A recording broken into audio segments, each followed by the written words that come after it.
大家好，今日咧嚟做一個探店，呢個唔係 plan 嘅，因為咧同原本我諗同個 friend 約有啲誤會，都唔算誤會嘅，即係原本諗住會同個 friend 食 lunch 啦，結果就我又遲咗啦，咁佢又話有事啦，咁就冇食lunch 啦，咁但係因為我喺附近啊嘛已經，咁所以咧我就諗住原本諗住就咁翻屋企嘅，但係而家諗下咧，誒附近有一間我成日都想試嘅喎，咁今日一條友咁不如去試下睇下，咩話，即係點講啊？係咩嚟嘅？呢間嘢好特別嘅，我而家就帶大家去啦。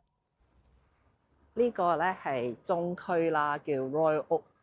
咁咧，其實佢呢度當年我諗都幾繁榮嘅，應該就係呢間啦。Olis 點解我會覺得呢間我有興趣咧？我通常喺呢度揸車啦，咁樣翻去。次次喺呢度停車嗰陣時咧，我就會望到呢間餐廳啦。一俾我嘅感覺咧，就係好美式啊，即係成個感覺都係 American style。即係我哋紐西蘭咧，其實雖然都係喺外國嘅社會，但係咧英式同美式咧係有少少唔一樣。咁呢間嘢咧，唔知點解我一見到咧，我就覺得係美式嘅餐廳啊。咁所以咧，我就決定嚟試下啦。我諗佢真係美式嘅咯。你睇下有American hot dogs 啦，我哋未必會成日咁寫嘅咯。呢度啲餐廳，佢買啲嘢係咪都好似好美式咁？即係好似美式嗰啲普通嗰啲人咧揸車無啦啦停咗跟住去餐廳食啲嘢咧，跟住就係嗰啲有個女人着住條圍裙出嚟嗰啲咁啊美嗰啲即係電影嗰啲氣氛，即係嗰啲餐廳。1973年就開，好有歷史價值。等我入去睇下有咩食先。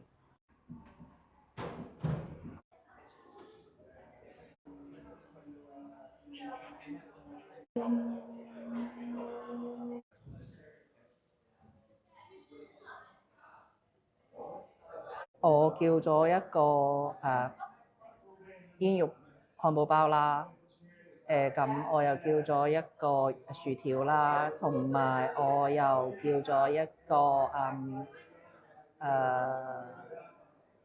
Americano，iced Americano 冰嘅 Americano 啦。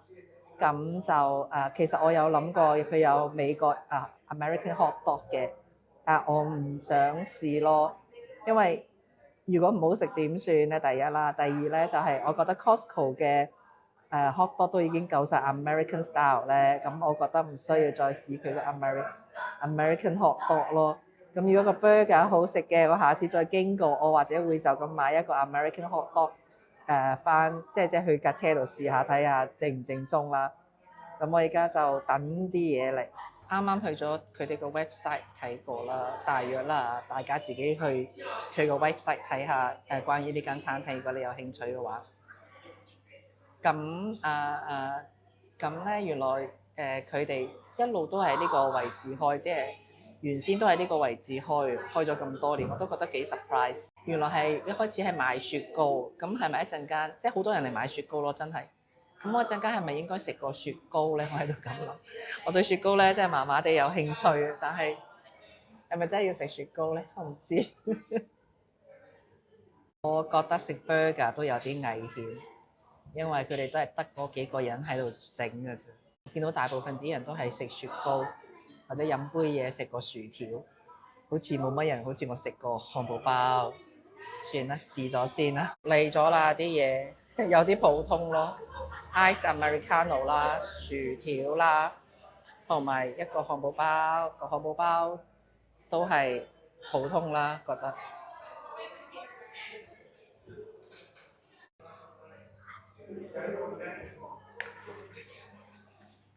今日應該帶樽水出嚟，冇帶樽水出嚟。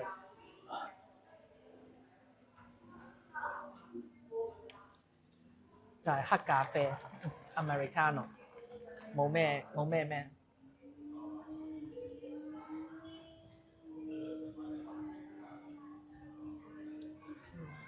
薯條都炸得好脆。佢頭先問我要唔要茄汁，我話唔要。我呢個呢幾樣嘢咧，一共俾咗24個幾，唔算貴啊，但係比麥當勞貴少少啩，好似 burger。我試下個 burger，個 burger 都係有啲乾嘅，其實唔係好多醬，好普通。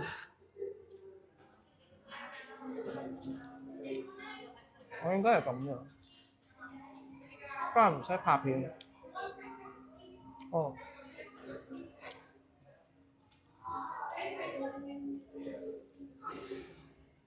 都有酸瓜啦，mustard sauce 同埋 tomato sauce 啦，牛肉嗰片嘢啦，bacon 啦，有啲番茄同埋啲生菜咁咯。第一啖食落去嘅味道咧，就係有細個即係點講原始嗰啲，唔係咁多。依家唔係好似依家啲漢堡包咁多醬嗰啲咁啊漢堡包味道。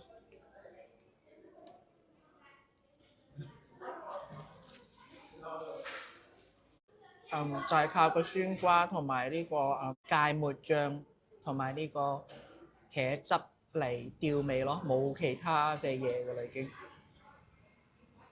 咁咧個呢個牛肉片咧，亦都唔係話好即係好靚嗰啲，即係食得出嚟唔係好靚，好普通嗰啲。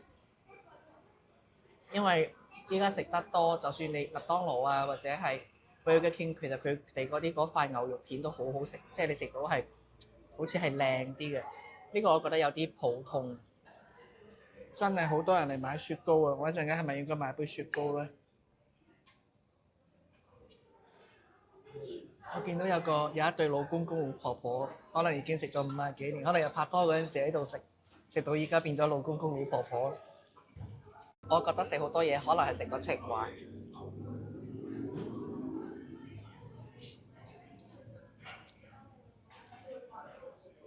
個老公公食咗一個大嘅冰球，即係雪糕球。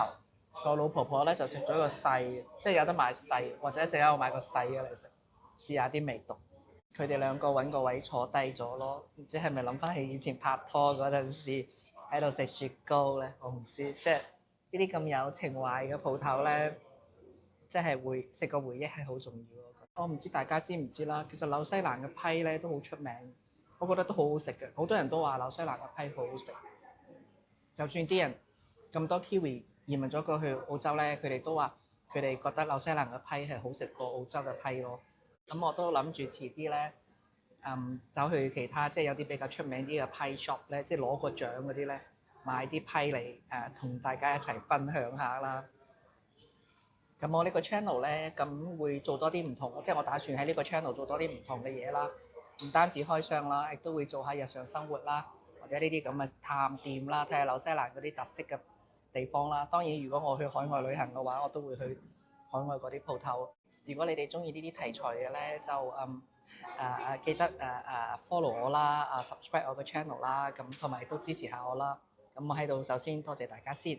好啦，我終於就忍唔住就買埋個雪糕啦，因為我一路食嘢嗰時咧，實在太多人入嚟咧，淨係買雪糕。咁我諗下係咪呢度啲雪糕特別好食咧？咁我見到咧佢係有即係唔使買嗰個桶嘅，可以擺落個杯度嘅。我就買咗一個 scoop，即係單球。咁就5個9就唔貴咯。咁我呢個係 salt caramel，我唔知中文係乜嘢。等我試下先，感覺上都係食個情懷嘅啫。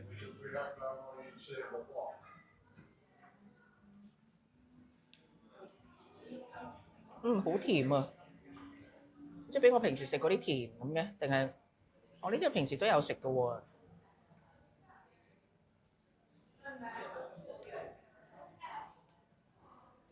都好 creamy。呢啲綠色嘅嘢唔知咩嚟，係咪應該食 vanilla 咧最正宗，即係最原始嘅，先至可以試到人哋雪糕嘅味道啊！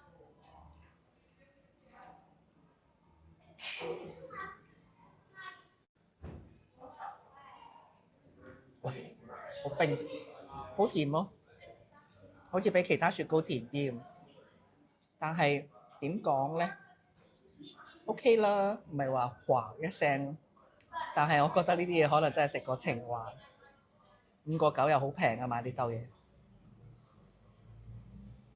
其實我對雪糕真係冇乜研究。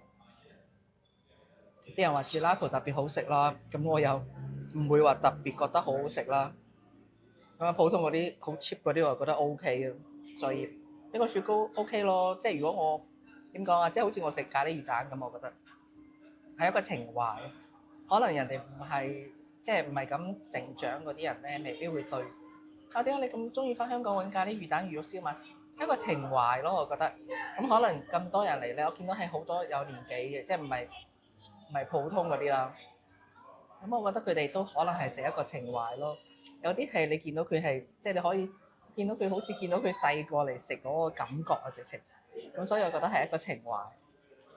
咁我覺得食完啦，漢堡包啊、薯條啊，或者呢個 iced americano 啊咁，普通啦，唔係你如果純粹為咗美食咧，我覺得可以唔使嘥時間。但係如果你覺得想點講咧，我哋又未必有呢個情懷咯。如果你路過，你可以過嚟試下嘅。我頭先見到有對年青嘅亞洲男女，佢哋都買咗一個雪糕咁樣擺喺個門口影咗幅相。可能唔知係咪呢間都係打卡嘅地點啦。咁我而家今日試完之後咧，咁叫做試咗啦嚇，了咗件心願啊！睇下佢哋係咪都嚟食雪糕嘅先。冇錯嘅，佢哋都係入嚟買雪糕嘅。所以你話呢間鋪頭係咪真係好有歷史咧？其中一個咧仲揸住部手機啦，對住嗰個頭先嗰個 menu 版咧影咗幅相，即selfie 啊，影咗幅 selfie 啊，對住嗰個 menu 版。咁我覺得佢哋係咪又嚟打卡嘅咧？唔知啊，應該好出名。我見到佢即係鬼婆好少會咁樣做。佢哋每人叫咗一份好大嘅雪糕咯，有晒 cream 啊，好似香蕉船咁嘅。好啦，我講完啦，我終於講完啦。我就希望又係嗰句啦，希望大家支持我啦，訂閱我個頻道啦，同埋支持我啲 video 啦，like 我個 videos 啦，就咁樣啦。好啦，拜拜。